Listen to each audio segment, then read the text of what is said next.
Good morning students. कल की class में हमने जो है वो फर्स्ट एंग्लो मराठा वॉर पढ़ा था, ठीक है। और फर्स्ट एंग्लो मराठा वॉर में हमने ये जाना था कि कैसे फर्स्ट एंग्लो मराठा वॉर जो है वो शुरू हुआ। तो उस युद्ध का प्रमुख कारण जो था वो रघुनाथ राव था। और रघुनाथ राव की पेशवा बनने की क्या इच्छा कि मुझे क्या बना दो, बस पेशवा बनवा दो, पेशवा बनवा दो। पूरे टाइम की तो वो यही कर रहा था, ठीक है। पहला काम कि उसने अंग्रेजों को मौका दिया। क्या दिया? अंग्रेजों को मौका। तो हमने उसके दो कारणों की चर्चा की थी। एक कारण ये था कि अंग्रेजी ईस्ट इंडिया कंपनी मौके की तलाश में थी कि कैसे मराठा साम्राज्य के प्रशासन में हम हस्तक्षेप करने का हमें मौका मिल जाए, ठीक है। तो वो मौका किसने दिया? रघुनाथ राव ने दिया। तो ब्रिटिश ईस्ट इंडिया कंपनी जो है उसे मौका मिल गया। और राघोबा जो है वो पेशवा बनने का क्या था? लालची था, ठीक है। तो ये दो मुख्य कारण जिम्मेदार थे। और फिर हमने देखा कि कुछ मोर्चों पर मराठा साम्राज्य विजित हुआ। कुछ मोर्चों पर क्या हुआ? मराठा साम्राज्य विजित हुआ। जैसे आपने देखा कि हरिपंत फड़के, इनके नेतृत्व में जब सेना गई तब मराठा विजित हुए, है ना। महाजी सिंधी के नेतृत्व में जब मराठा सेना गई थी प्रारंभ में, तब मराठे क्या हुए थे? विजित हुए। लेकिन हमने ये भी देखा कि इन्होंने कई बार संधियों को क्या कर दिया? कैंसिल। जैसे बड़गांव की संधि के माध्यम से मराठों ने आत्मसमर्पण करवा लिया था, लेकिन आपने देखा कि बड़गांव की संधि को अमान्य घोषित कर दिया और फिर से मराठों पर क्या कर दिए गए? आक्रमण कर दिए। तो क्या अंग्रेजों ने संधि का उल्लंघन नहीं किया? किया तो है, ठीक है। जब आप संधि कर लेते थे तो आपको संधि करने के बाद उस संधियों का उल्लंघन नहीं करना चाहिए, परंतु वे मराठों पर अपनी पूर्ण जो सत्ता है उसकी स्थापना क्या करना चाह रहे थे? स्थापित। इस कारण से वो बार बार क्या करते थे? संधियों का उल्लंघन करके मराठों पर आक्रमण कर देते। फाइनली हमने देखा कि जो प्रथम आंग्ल मराठा युद्ध है वो सालबाई की संधि 1782 से समाप्त हो जाता है। और इस सालबाई की संधि में ये शर्त तय की गई कि अब अगले 20 साल तक, कितने साल तक? 20 साल तक किसी भी प्रकार का कोई युद्ध जो है वो नहीं किया जाएगा। और एक शांति समझौते के रूप में महाजी सिंधे से अलग से संधि की गई थी। और नाना फडणवीस जो थे उस समय में, जो बारबाई काउंसिल के हेड थे, उनके साथ एक अलग तरीके की संधि की गई, ठीक है। अब जो द्वितीय एंग्लो मराठा युद्ध है ये 1802 में शुरू होगा। कब शुरू होगा? 1802 में। तो हम देखते हैं 1782 में संधि हुई और 1802 मतलब कितने साल? 20 साल। तो अब पहले तो ये जानना पड़ेगा कि सेकेंड एंग्लो मराठा युद्ध क्यों हुआ, ठीक है। तो आपको यहाँ पर ध्यान देना है कि सेकेंड एंग्लो मराठा युद्ध जो है वो 20 साल बाद शुरू हुआ। तो इन 20 सालों में क्या परिस्थितियां बनी कि सेकेंड एंग्लो मराठा वॉर क्या होता है? शुरू होता है। तो इनकी परिस्थितियों को आपको फिर से दो परिप्रेक्ष्य में समझना है। पहले कि ब्रिटिश ईस्ट इंडिया कंपनी क्यों मराठों के खिलाफ फिर से युद्ध करने लगी, ठीक है। और दूसरा कि मराठे जो हैं वो पुनः अंग्रेजों के साथ कैसे उनके जाल में फंस गए, ठीक है। तो पहला हम ये जान लेते हैं कि ब्रिटिश ईस्ट इंडिया कंपनी जो है उसने मराठों के साथ युद्ध क्यों किया, ठीक है। यहां पर आप देखेंगे कि 1782, है ना, 1782 के बाद जो है वो आपके नया गवर्नर जनरल बनकर आएगा कुछ समय बाद, लॉर्ड वेलेजली। कौन आएगा? Lord Wellesley. और वेलेजली जो है उसने भारत में संपूर्ण रूप से ब्रिटिश कंपनी का साम्राज्य स्थापित करने के लिए एक नई प्रणाली जो है वो शुरू की, जिसका नाम था सहायक संधि प्रथा। क्या नाम था? सहायक संधि प्रथा, यानी सब्सिडरी अलायंस। और आपको पता है कि सब्सिडरी अलायंस के अंतर्गत कुछ प्रमुख शर्तें होती थी जिसका अनुपालन करना उस राज्य को क्या होता था? अनिवार्य होता था। जैसे सहायक संधि प्रथा के अंतर्गत एक ब्रिटिश रेजिडेंट की नियुक्ति जो है वो उस शासक के आपके प्रशासनिक क्षेत्र में की जाती थी, जहां पर जब वो शासक या प्रशासक क्या करता था? अपने प्रशासन के मामले तय करता था, तो वो वह ब्रिटिश रेजिडेंट जो है वो सिर्फ क्या करता था? बैठ के सुनता था। पर क्या वो ब्रिटिश ईस्ट इंडिया कंपनी को नहीं बताता रहा होगा? बताता रहा होगा। तो कुल मिलाकर अपना एक जासूस जो है वो ब्रिटिश ईस्ट इंडिया कंपनी क्या करती थी? छोड़ती थी, ठीक है। दूसरी चीज आप देखेंगे कि इनको क्या करना पड़ता था? अपनी सेना को डिसबैंड करना पड़ता था। राजा महाराजा जो थे उनकी सेना को वो क्या करते थे? समाप्त करते थे, जिसके कारण जो स्थानीय या स्वदेशी राजा महाराजा है उनकी सेना क्या हो जाती थी? रोजगार विहीन हो जाती थी, ठीक है। और वो बड़ी संख्या के सैनिक जो हैं वो आपके बेरोजगार हो जाते थे। लेकिन इनको इस सेना के बदले में किसकी सेना रखनी पड़ती थी? ब्रिटिश ईस्ट इंडिया कंपनी की, ठीक है। और ब्रिटिश ईस्ट इंडिया कंपनी का खर्चा कौन उठाता था? वही राजा महाराजा उठाते थे। यदि कोई युद्ध या आक्रमण करना है अपने पड़ोसी शासकों पर या किसी दूरस्थ राज्य पर आक्रमण करना है, तो इसके संदर्भ में आपको ब्रिटिश ईस्ट इंडिया कंपनी से क्या लेनी पड़ेगी? अनुमति लेनी पड़ेगी। तो भाई यहाँ पर जो राजा महाराजाओं की स्वायत्तता है वो खत्म हो गई कि उनको कहां पर आक्रमण करना है, कहां युद्ध करना है, इसका निर्णय भी कौन से पूछ के लेंगे? ब्रिटिश ईस्ट इंडिया कंपनी से। दूसरी बात कि ये क्या करते थे कि आपसी राज्यों को क्या करते थे, एक दूसरे राज्यों के साथ भड़काते रहते थे या विरोधी बना दिया इन्होंने, किसके माध्यम से? सहायक संधि के माध्यम।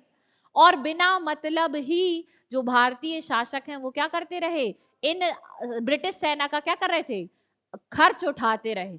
और इसी सहायक संधि प्रथा के माध्यम से संपूर्ण जो ब्रिटिश ईस्ट इंडिया कंपनी है उसने पूरे भारत में एक बहुत बड़ी अपनी सेना का क्या कर लिया था? गठन कर लिया था। वो भी किसके खर्चे पर? भारतीयों के खर्चे पर, ठीक है। यानी हर्रा लगाना फिटकरी और रंग भी कैसा आ रहा था? बढ़िया, चोखा ही चोखा, ठीक है। तो ऐसा जो है वो आपके क्या बन रही थी? सेना का गठन हो रहा था। एक और बात कि भाई इनको कहा गया कि आप किसी अन्य यूरोपीय लोगों को भी क्या नहीं रखेंगे? ना तो सेना में रखेंगे, ना अधिकारी के रूप में, ना कोई रोजगार देंगे, ना नियुक्ति करेंगे, कुछ भी नहीं करोगे आप। तो ये सब जो थी वो क्या थी? आपकी सहायक संधि प्रथा की शर्तें थी, ठीक है। तो अब यहाँ पर कि ये जो सहायक संधि प्रथा है इसको स्वीकार करने का दबाव मराठों पर बनाया गया 1782 के बाद, ठीक है। तो हम देखते हैं कि 1782 के बाद जो आपके पेशवा हैं वो मराठा में पूना के शासक हैं, और पेशवा जो हैं वो आपके कैसा है? अयोग्य है। और जब पेशवा अयोग्य है तो सत्ता को कौन संभाल रहा था? नाना फडणवीस। कौन संभाल रहा था आपका? नाना फडणवीस। और उस समय में पेशवा कौन है आपके? बाजीराव द्वितीय। कौन है आपके? बाजीराव द्वितीय। तो बाजीराव द्वितीय जो है वो पेशवा हैं और संपूर्ण काम कौन संभालता है? नाना फडणवीस। नाना फडणवीस को इस सहायक संधि प्रथा के पूरे लैकुना यानी संपूर्ण कंपियां पता थी। किसी भी स्थिति में नाना फडणवीस ने अपने जीते जी अंग्रेजों के साथ सहायक संधि नहीं की और ना ही अनुमति दी, ठीक है। कि मराठा साम्राज्य किसी भी स्थिति में मराठा राज्य संघ ने सहायक संधि को स्वीकार नहीं किया, ठीक है। लेकिन आप देखते हैं अनफॉर्चुनेटली आपके जो नाना फडणवीस है उनकी मृत्यु 1800 में हो जाती है। कब हो जाती है? 1800 में। और जब नाना फडणवीस की मृत्यु 1800 में हो जाती है तो उसके बाद जो आपका अयोग्य शासक है, कौन? आपका बाजीराव द्वितीय, है ना। तो साथ रहते रहते बाजीराव द्वितीय ने भी कम से कम नाना फडणवीस से कुछ सीख लिया था। तो जब नाना फडणवीस की मृत्यु हुई तो ब्रिटिश ईस्ट इंडिया कंपनी को मौका मिला कि कैसे भी करके इस अयोग्य पेशवा बाजीराव द्वितीय से क्या करवा लें? सहायक संधि को स्वीकार करवा लें। लेकिन बाजीराव द्वितीय ने भी प्रारंभिक स्तर पर क्या कर दिया? मना कर दिया कि नहीं नहीं, मैं सहायक संधि प्रथा को स्वीकार नहीं करूंगा। यहां तक की बात है क्लियर। तो ब्रिटिश ईस्ट इंडिया कंपनी का जो लॉर्ड वेलेजली है वो वेलेजली की महत्वाकांक्षा है कि हम संपूर्ण मराठा साम्राज्य को सहायक संधि प्रथा स्वीकार करवा के उसमें भी अपनी क्या कर दें? ब्रिटिश सेना का गठन कर दें और मराठों को स्वयं की इच्छा से कोई ना राज्य विस्तार करने दें, ना युद्ध करने दें, ना पुर्तगाली या अन्य किसी यूरोपियन की ना तो सहायता लेने दें, और हमारी एक बड़ी सेना का खर्च भी क्या हो जाएगा? उठ जाएगा। पिंडारियों का भी क्या हो जाएगा? दमन हो जाएगा। इस प्रकार की इच्छा किसकी है? ब्रिटिश ईस्ट इंडिया कंपनी की, ठीक है। दूसरी बात कि ब्रिटिश ईस्ट इंडिया कंपनी जो है वो ये सब भी क्यों कर रही थी? क्योंकि ब्रिटिश ईस्ट इंडिया कंपनी का जो संघर्ष है वो यूरोपीय देशों में फ्रांसीसियों से चल रहा है। किससे चल रहा है? फ्रांसीसियों से। तो उनको ऐसा लग रहा था, फ्रांसीसियों से भय था कि कहीं जो मराठा साम्राज्य है वो किससे आपके संधि ना कर ले? फ्रांसीसियों से कोई संधि ना कर ले। और अगर ये फ्रांसीसियों के साथ क्या कर लेंगे? सहायक संधि, या फ्रांसीसियों के साथ कोई सैन्य सहायता ले लेते हैं, तो इस स्थिति में हमारा जो है मराठा साम्राज्य अगर फ्रांसीसियों का सहयोग ले लेता है तो ये एक प्रबल प्रतिद्वंदी के रूप में हमारे सामने आएंगे। और यदि मराठा और फ्रांसीसी एक हो गए तो इस स्थिति में हमारे द्वारा मराठों को हराना क्या हो जाएगा? कठिन हो जाएगा, ठीक है। इन स्थितियों को भापा किसने? आपके ब्रिटिश ईस्ट इंडिया कंपनी ने। यहां तक की बात क्लियर। अब दूसरा परिप्रेक्ष्य को समझ लीजिए। दूसरा परिप्रेक्ष्य जो है वो बाजीराव द्वितीय का है। किसका है? बाजीराव द्वितीय। तो बाजीराव द्वितीय जो था वो खुद अयोग्य था। कौन था आपका? खुद अयोग्य था। अब जब अयोग्य शासक था तो शासन प्रशासन को नहीं संभाल पाया। नाना फडणवीस जब तक थे 1800 तक, तब तक ठीक ठाक चला प्रशासन, और जब नाना फडणवीस की क्या हो गई, मृत्यु हो गई, तो वो मंत्री भी जो थे, वो मंत्री भी इसके ऊपर क्या होने लगे, हावी होने लगे। अब बाजीराव द्वितीय ने सोचा कि कैसे भी करके मैं अपनी पेशवा की क्या कर लूं, गद्दी बचा लूं। ठीक है, लेकिन आप देखेंगे कि नाना फडणवीस के समय से ही होलकर के आपके शासक, होलकर शासक जो कहां पर थे आपके इंदौर में, और सिंधिया जो कहां थे आपके ग्वालियर में, ये दोनों जो हैं वो आपके हावी होने लगे। और यहाँ पर कि जो आपके सिंधिया शासक हैं और होलकर शासक हैं, ये अत्यधिक शक्तिशाली भी हो गए। क्या हो गए, शक्तिशाली। तो सबसे पहले बाजीराव द्वितीय के पेशवा के पूना क्षेत्र पे आक्रमण किया किसने, सिंधिया ने, और सिंधिया ने आक्रमण करके बाजीराव द्वितीय पर काफी दबाव बनाने की कोशिश की। तो ये जो बाजीराव द्वितीय है, इसने होलकर, सॉरी आपके सिंधिया जो है ग्वालियर के, इनके साथ संबंध स्थापित कर लिए और बोला कि ठीक है अपन दोनों जो है वो मिलकर क्या करेंगे, काम करेंगे। ठीक है, लेकिन आप देखेंगे कि जब आपके पेशवा पूना के और ग्वालियर के सिंधिया ये मिलजुल कर काम करने लगे, तो इससे मराठा राज संघ में एक और उभरता हुआ शक्तिशाली जो आपका है वो कौन है, आपके होलकर। तो होलकर का जो शासक था वो था जसवंत राव होलकर। कौन था, जसवंत राव होलकर। तो जसवंत राव होलकर को लगा कि अब हमें भी क्या करना चाहिए, साम्राज्य विस्तार करना चाहिए।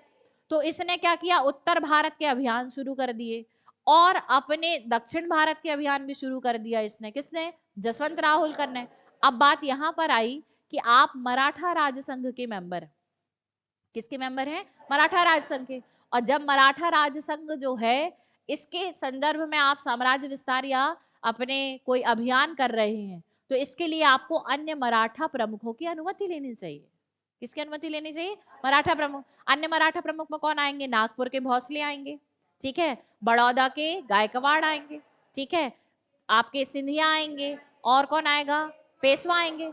तो ये जो होलकर है, जसवंत राव होलकर, इसने किसी से अनुमति लेना उचित नहीं समझा। बोले मैं ही शक्तिशाली हूं और मैं ही क्या करूंगा, अपने मन से राज्य विस्तार करूंगा। तो इसने उत्तर भारत में खुद अभियान किया और दक्षिण भारत में अपने भाई विट्ठू जी को भेजा। किसको भेजा, विट्ठू जी होलकर। अब ये विट्ठू जी होलकर जो है, इसको भेजा दक्षिण भारत जा रहा है। तो आप लोग जानते हैं ना कि मराठा साम्राज्य कहाँ और होलकर कहाँ। तो होलकर कहाँ है, इंदौर में। अगर इनको दक्षिण भारत जाना है तो कहां से होके जाएंगे, मराठा से होकर जाएंगे ना, यानी दक्कन के पठार क्षेत्र से होकर जाएंगे। तो अब ये जब दक्कन के पठार के क्षेत्र में पहुंचा विट्ठू जी होलकर, तो ये विट्ठू जी होलकर जो है वहां कई बार बहुत उत्पात मचाया। कैसा उत्पात मचाया कि ये क्या करने लगा, पेशवाई के क्षेत्र को लूट मार मचाने लगा। ठीक है, तो जो बाजीराव द्वितीय है इसे गुस्सा आने लगी। और दूसरा, बाजीराव द्वितीय और सिंधिया दोनों एक साथ काम कर रहे थे, कहां पर, मराठा वाले क्षेत्र में। तो इन लोगों ने कई बार समझाया जसवंत राव होलकर, क्योंकि तेरा भाई जो है ना, वो हमारे क्षेत्र में बहुत उत्पाद मचा रहा है, वो हमारे क्षेत्र पर कब्जा कर रहा है, तुम उसे संभाल लो।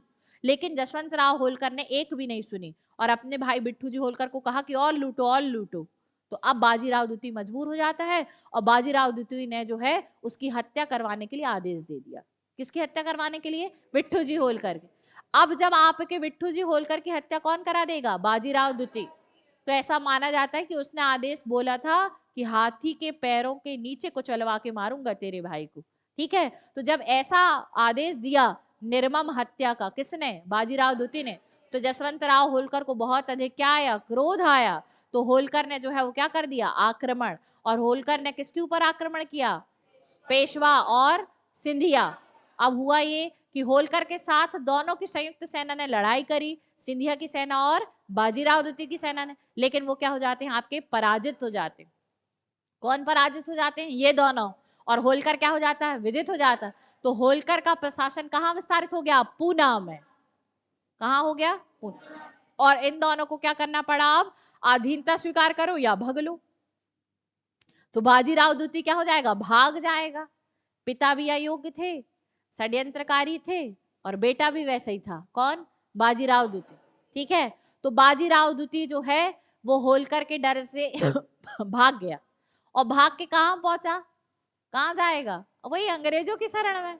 कहां जाएगा, अंग्रेजों की शरण में। अंग्रेजों की शरण में गया और फिर इसको भी पेशवा के पद की बड़ी लालसा थी, जैसे पापा जी लालची वैसे ये भी लालची। तो ये बोलने लगा मुझे पेशवा बनवाओ किसी भी स्थिति में।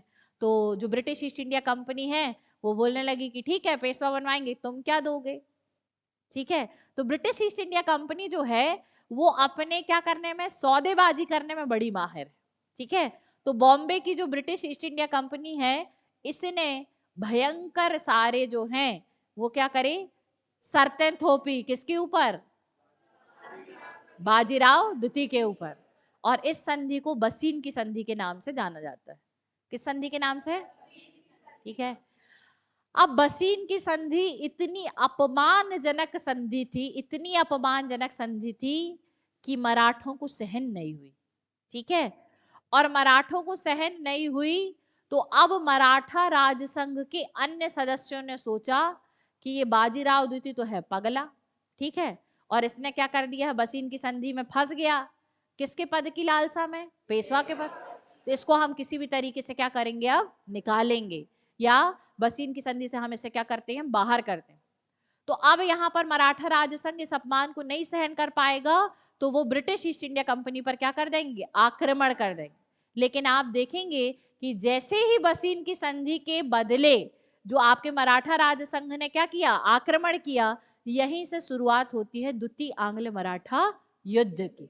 ठीक है, तो ये है आपका पहला, कि मैं इतनी देर से जो चीजें बता रही हूं उसमें आपको ये बताना चाह रही थी कि द्वितीय आंग्ल मराठा युद्ध की शुरुआत की पृष्ठभूमि क्या है, ये शुरुआती 20 साल क्या हुए, और यहाँ पर जो द्वितीय आंग्ल मराठा युद्ध की शुरुआत हुई उसका मुख्य कारण है बसीन की अपमानजनक संधि।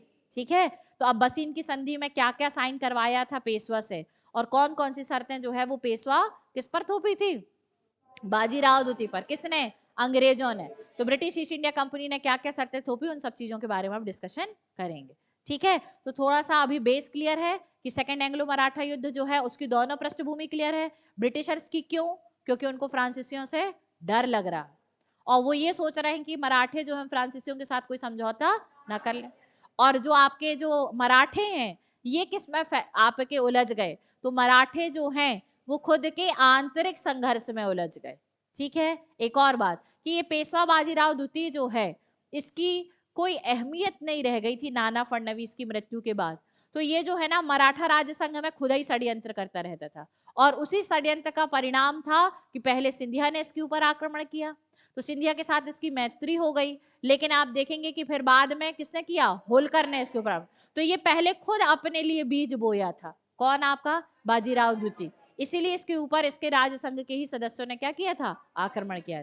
ठीक है, अंत तक पेशवा बाजीराव द्वितीय जो है वो बसीन की अपमानजनक संधि से नहीं निकल पाएंगे और मराठे जो हैं वो पूर्णतः पराजित होंगे। किस युद्ध में, आपके सेकंड एंग्लो मराठा युद्ध में। ठीक है, कब होगा, आपके 1802। ठीक, चलिए तो शुरू करेंगे आगे कि आपके जो है वो आंग्ल मराठा युद्ध। ठीक, सबसे पहले आप देखेंगे कि प्रथम आंग्ल मराठा युद्ध जो है वो आपके 1775 से, कब से, 1775, 1775 से कब तक हुआ, 1782 तक। और ये युद्ध जो है वो किस संधि से समाप्त हुआ, आपके सालबाई के। अच्छा, ये युद्ध जो है वो एक आपके दीर्घकालीन युद्ध था। कैसा युद्ध था, 7 साल किसी युद्ध का चलना कोई आम बात नहीं होती। ठीक है, और 7 साल तक दोनों की सैन्य शक्तियां टिकी रहें, ये भी एक बड़ी बात है। ठीक है, आप सोच रहे हो कि मराठों के पास कितना सैन्य सामग्री रहा होगा और ब्रिटिशर्स को कितनी की व्यवस्था करनी पड़ी होगी जब इतने बड़े बड़े युद्ध लड़े और कई मोर्चों पर युद्ध लड़ रहे हैं। कहीं महाजी की सेना जा रही है तो कहीं हरिपंथ फड़के की सेना जा रही है, कहीं तीनों सभी पूरे राजसंघ की सेना जा रही है। तो इस स्थिति पर आप देखते हैं कि ये एक बहुत बड़ा युद्ध था। और ये जो युद्ध हुआ इस समय में ब्रिटिश ईस्ट इंडिया कंपनी को ये कहा जा रहा था कि कहीं आप ऐसा प्रयास तो नहीं कर रहे हैं जिसका कोई फल ही प्राप्त ना हो, तो ये कहीं एक निष्फल प्रयास तो नहीं रह जाएगा। ठीक है, और इसलिए भी आप देखते हैं कि मराठों के साथ जो युद्ध है इसको करने के लिए भी ब्रिटिश ईस्ट इंडिया कंपनी जो है वो अच्छे सैन्य कमांडरों की बार बार नियुक्ति करके क्या करती है, भेजती। ठीक है, तब भी ये युद्ध कैसा चलता है, आपके दीर्घकालीन युद्ध चलता है। क्यों, क्योंकि शेष भारत की संपूर्ण जो शक्तिशाली, सबसे शक्तिशाली शक्ति थी वो कौन थे, आपके मराठा। ठीक, चलिए अब यहाँ पर हम देखते हैं कि सालबाई की संधि जो है वो आपके 1782 ईस्वी में हुई और इसके माध्यम से मराठों और अंग्रेजों के मध्य कितने वर्ष तक युद्ध नहीं होंगे, 20 वर्ष तक युद्ध नहीं होंगे। लेकिन पुनः मराठों और अंग्रेजों के बीच में युद्ध कब शुरू हुआ? 1802 में। और यह युद्ध दूसरी बार हो रहा था, इसलिए इसे द्वितीय आंग्ल मराठा युद्ध के नाम से जाना जाएगा। ठीक है, तो आप यहाँ पर ध्यान देंगे कि इसी युद्ध को द्वितीय आंग्ल मराठा युद्ध के नाम से जाना जाता है। यह युद्ध कितने साल चला? 3 साल, 1802 से 1805। और याद रखिएगा कि इस युद्ध में संपूर्ण मराठा राज संघ को अपने चपेट में ले लिया। किसने? British East India company. और मराठा राज्य संघ में आप सबको जानते हैं। अच्छा, एक बात और आप लोगों के लिए बता दें कि जब प्रथम आंग्ल मराठा युद्ध हुआ था तो उस युद्ध के दौरान बड़ौदा के गायकवाड़, कौन आपके? बड़ौदा के गायकवाड़, ठीक। तो जो बड़ौदा के गायकवाड़ हैं वो न्यूट्रल रहे थे। क्या रहे थे आपके? न्यूट्रल। और बड़ौदा के गायकवाड़ जो हैं वो निष्पक्ष रहे थे। उन्होंने ना मराठों का साथ दिया था, ना तो उन्होंने ब्रिटिश ईस्ट इंडिया कंपनी का साथ दिया था। और फिर बाद में बड़ौदा के गायकवाड़ जो हैं उन्होंने ब्रिटिश ईस्ट इंडिया कंपनी से एक संधि कर ली थी। ठीक है, और इसके माध्यम से उन्होंने कहा था कि हम मराठा राज संघ के तरफ से किसी भी युद्ध में भाग नहीं लेंगे। तो आप देखते हैं कि इस मराठा राज संघ के अंतर्गत द्वितीय आंग्ल मराठा युद्ध जब होगा तो एक राज संघ का एक चीफ कौन है? बड़ौदा के गायकवाड़। ये न्यूट्रल ही रहने वाले, बाकी के 4 लड़ेंगे, बाकी के 4 सहयोग भी करेंगे, है ना, किसको बचाने में? पेशवाई को बचाने में, मराठा राज संघ और मराठा साम्राज्य को बचाने में। पर बड़ौदा का गायकवाड़ जो है वो न्यूट्रल रहेगा। क्या रहेगा? न्यूट्रल रहेगा। तो आप देखेंगे कि इस युद्ध में जो संधि होंगी वो नागपुर के भोसले के साथ होंगी, होलकर के साथ होगी, पेशवा के साथ होगी और सिंधिया के साथ होगी, लेकिन गायकवाड़ के साथ संधि नहीं मिलेगी। क्यों नहीं मिलेगी? क्योंकि वो प्रथम आंग्ल मराठा युद्ध से ही क्या कर चुके थे? ब्रिटिश ईस्ट इंडिया कंपनी के साथ संधि कर लिए थे कि हम इन युद्धों में क्या रहने वाले हैं? निष्पक्ष। ठीक है, यहां तक की बात क्लियर। एक और बात आपको इसके बेसिक्स पे बता देते हैं कि जो आपका हैदराबाद का निजाम था, कौन था आपका? तो हैदराबाद का निजाम जो है वो आपके सहायक संधि प्रथा को स्वीकार कर चुका था। तो अब हैदराबाद का निजाम जो है उसे आंग्ल मराठा युद्ध के दौरान मराठा साम्राज्य में हस्तक्षेप करने का क्या मिलेगा? मौका मिलेगा। तो चूंकि वो आपके हैदराबाद का निजाम पहले से अंग्रेजों का क्या बन गया है? सहायक संधि प्रथा के अंतर्गत क्या? सहयोगी। तो वहां पर आप देखेंगे कि निजाम जो है इनके ऊपर भी जो मराठे आक्रमण वगैरह करते थे इस पर भी मराठों को क्या लगाया जाएगा? प्रतिबंध। तो आपको 2 चीजों के बारे में और ध्यान रखना है। बड़ौदा के गायकवाड़ वो न्यूट्रल हैं, और दूसरा हैदराबाद के निजाम वो मराठों से पहले क्या कर चुके हैं? सहायक संधि प्रथा को स्वीकार कर चुके हैं। ठीक है, चलिए अब यहाँ पर आप देखेंगे थोड़ा सा कि कौन क्या कैसे, और जो है वो आपके पेशवा क्या होंगे? नियुक्त। ठीक है, तो सबसे पहले आपने देखा था कौन थे आपके पेशवा? बालाजी बाजीराव। और बालाजी बाजीराव के जो हैं वो कितने भाई थे? 3। कौन कौन था? शमशीर राव, सदाशिव राव और आपके रघुनाथ राव। ठीक है, सदाशिव राव भाऊ और शमशीर राव कब मारे गए? पानीपत के तृतीय युद्ध में मारे गए। ठीक है, लेकिन रघुनाथ राव जो हैं वो आपके क्या रहे? पानीपत के तृतीय युद्ध के बाद से जब बालाजी बाजीराव की क्या हुई? मृत्यु हुई, तब से ये सिर्फ क्या बनना चाह रहे थे? पेशवा। इनके दिमाग में एक ही राग था, मुझे पेशवा बनवा दो। ठीक है, क्लियर। तो इनकी दाल वाल गली क्या प्रथम आंग्ल मराठा युद्ध तक? नहीं, ये क्या बना दिए गए? पेंशनर। सालबाई की संधि से इनको क्या बना दिएगा? पेंशनर। अब यहाँ पर आप देखेंगे पेशवा बालाजी बाजीराव को कितने पुत्र थे? 3। तो विश्वास राव कब खत्म हो गया? पानीपत के तृतीय युद्ध में। ठीक, फिर आप देखेंगे इसके बाद कौन बनेगा आपका? माधव राव। और माधव राव के बाद पेशवा कौन बनता है? नारायण राव। ठीक है, लेकिन आगे अभी ये भी जानना है, रघुनाथ राव क्या कह रहा था कि मेरे बेटे को क्या बना दो? पेशवा। बोला था ना, किस युद्ध के बाद? प्रथम आंग्ल मराठा युद्ध, है ना। तो सालबाई की संधि में इसने बोला था कि ठीक है मुझे पेशवा नहीं बनाओ पर मेरे बेटे को बना देना। तो रघुनाथ राव जो है, ठीक है। अच्छा, वहां पर देखे थे माधव राव की मृत्यु कब हुई? 1772। उसके बाद कौन बना? नारायण राव। नारायण राव की हत्या करवा दिया। फिर कौन बना? सवाई माधव राव। सवाई माधव राव किसका बेटा था? नारायण राव का बेटा था। और सवाई माधव राव की मृत्यु हो जाती है फिर। ठीक है, तब जब सवाई माधव राव की मृत्यु होगी तब पेशवा कौन बनेगा? ये प्रश्न चिन्ह आया। क्यों? क्योंकि पेशवा बालाजी बाजीराव का जो पूरी हायरार्की वो तो समाप्त। ठीक है, अब यहाँ पर प्रश्न चिन्ह आया कि कौन बनेगा? तो चाचा ही बस बचे थे, कौन? राघोबा। और राघोबा के क्या बचे थे? बच्चे। राघोबा को तो किसी भी स्थिति में बारबाई काउंसिल क्या नहीं बनाना चाहती थी, पेशवा नहीं बनाना चाहती थी। और राघोबा के जो बच्चे थे वे भी तो उत्तराधिकारी हैं, किसके, पेशवा के, पेशवा पद के लिए। तो अब राघोबा जो है इसके कितने बेटे हैं, तो याद रखना कि इसके जो बेटे हैं वो हैं आपके दो। पहला है आपका बाजीराव द्वितीय और दूसरा जो बेटा है उसका नाम है चिमाजी राव द्वितीय। ठीक है, ये जो तीसरे पुत्र की बात है ये राघोबा का गोद लिया हुआ पुत्र है। कैसा पुत्र है, गोद लिया हुआ पुत्र। तो ये रघुनाथ राव का गोद लिया पुत्र है जिसका नाम क्या है, अमृत राव। ठीक, और इस अमृत राव का जो बेटा है उसका नाम है विनायक राव। क्या नाम है आपका, विनायक राव। अब एक बात, एक रिलेशन और निकाल लीजिए कि पहले कौन बनेगा आपके, बाजीराव द्वितीय बनेगा। लेकिन जब बाजीराव द्वितीय जो है वो होलकरों के आक्रमण के कारण क्या करता है, भाग जाता है। कहाँ भाग के जाता है, बसीन। और बसीन में जाता है अंग्रेजों के पास, तो अंग्रेजों के पास वहां क्या करेगा, बसीन की संधि।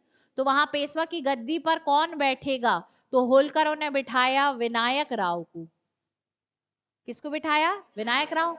और ये विनायक राव कौन है, रघुनाथ राव के बेटे का बेटा। ठीक है, और किसका बेटा है, गोद लिए गए बेटे का बेटा। ठीक है, तो यहां पर एक बात कि बाजीराव द्वितीय का क्या लगेगा, ठीक है, बाजीराव द्वितीय का क्या लगेगा, भतीजा। ठीक, क्लियर है यहां तक की बात। और फिर विनायक राव, ये बहुत अयोग्य सा है। कौन आपका, विनायक राव अत्यधिक अयोग्य है। ठीक, तो आप यहां पर ध्यान देंगे, फिर विनायक राव को पुनः हटाकर फिर कौन बन जाएगा, बालाजी बाजीराव, सॉरी यार, बाजीराव द्वितीय बन जाएगा। कौन बन जाएगा, बाजीराव द्वितीय। यहां तक की बातें क्लियर है। ठीक, चलिए, तो ये हायरार्की ध्यान रहेगी सभी को, आगे बढ़े। अब यहाँ पर हमको हायरार्की को समझने के बाद यहाँ ध्यान देना है कि सवाई माधवराव यानी माधवराव द्वितीय कितने वर्ष का हुआ, 21 वर्ष का। तो उसने जो है वो 1795 ईस्वी में शनिवार बाड़े से कूद कर क्या कर ली थी, आत्महत्या। ठीक है, अच्छा एक बात बताओ, सालबाई की संधि कब हुई, ठीक है, और ये कब मर रहा है सवाई माधवराव, 1795। ठीक है, तो 1795 तक तो कौन है आपका, सवाई माधवराव ही है। लेकिन जब इसने आत्महत्या कर ली तो अगला पेशवा कौन होगा, इसका प्रश्न क्या हो गया, खड़ा हुआ। रघुनाथ राव को सालबाई की संधि से क्या बना दिया था, पेंशनर। तो अब इसने बोला कि, और सवाई माधवराव की कोई संतान थी नहीं, तो अब यहाँ पर रघुनाथ राव के बेटे बाजीराव द्वितीय को क्या बनाया गया, पेशवा। कब बनाया जाएगा, 1795। ठीक है, अब जो पेशवा बना कौन, बाजीराव द्वितीय, कब बनेगा, 1795 में। ये आपके 1800 तक किसके नियंत्रण में रहेगा, नाना फडणवीस। ठीक है, तो नाना फडणवीस और बारबाई काउंसिल जी जो है वही पूरे संपूर्ण प्रशासनिक निर्णय लेती थी, है ना। इसको कोई निर्णय लेने वगैरह नहीं देती थी और इसको पूरे तरीके से नियंत्रित रखा था। ठीक है, किसने, आपके बारबाई काउंसिल। ठीक, अच्छा, नाना फडणवीस जो है इनकी मृत्यु कब हो जाती है, 1800 में हो जाती है। और उसके बाद बारबाई काउंसिल जो है उसका विघटन हो जाता है। और फिर बाजीराव द्वितीय जो है ये देखता है कि यार मेरी मराठा राज संघ में कोई इज्जत विज्जत नहीं हो रही है, क्योंकि मेरे को सब अयोग्य समझते हैं। तो इसने सोचा कि पेशवा की गद्दी को संभालने के लिए जरूरी है कि मेरे ऊपर क्या कर रहे हैं, ये सब हावी हो रहे हैं या मुझ पर दबाव बना रहे हैं, मुझ पर आक्रमण कर रहे हैं। तो एक काम करता हूं कि मैं ही मराठा राज संघ के प्रमुखों को लड़वा देता हूं। तो इसने जो है वो कॉन्स्पिरेसी या षड्यंत्र क्या किया, शुरू किया। तो ये किसको लड़वाता था, गायकवाड़ को, भोसले को, सिंधिया और होलकर, उनको आपस आपस में लड़वाने का काम शुरू किया। बाद में इसका षड्यंत्र इसी पर भारी पड़ा। ठीक है, और उनको लड़वा रहा था, उन लोगों ने इस केचू पर आक्रमण कर दिया। सबसे पहले कौन करेगा, सिंधिया। तो आप यहाँ पर देखेंगे कि नाना फडणवीस की मृत्यु जब 1800 में हो जाती तो बाजीराव द्वितीय जो है इसकी अयोग्यता जो है वो संपूर्ण मराठा राज संघ के अन्य चीफ या अन्य प्रमुखों के सामने उजागर हो गई। और जब मराठा राज संघ को पता चला कि अब पेशवा जो है वो अयोग्य टाइप का है, तो उन्होंने खुद को शक्तिशाली बनाना क्या किया, शुरू किया। सबसे ज्यादा शक्तिशाली हो गए सिंधिया और होलकर। कौन हो गए, सिंधिया और होलकर। ठीक है, और इसने अपनी जो अयोग्यता इसकी उजागर हो गई थी तो इसने क्या शुरू किया, आंतरिक संघर्ष। किसके खिलाफ करेगा, होलकर और सिंधिया के खिलाफ। अच्छा, ये होलकर और सिंधिया के खिलाफ क्यों शुरू किया, क्योंकि यही दोनों जो है वो पूना के प्रशासन में क्या कर रहे थे, हस्तक्षेप। ठीक, क्लियर है, इसीलिए इसने इन दोनों के खिलाफ क्या किया, शुरू किया।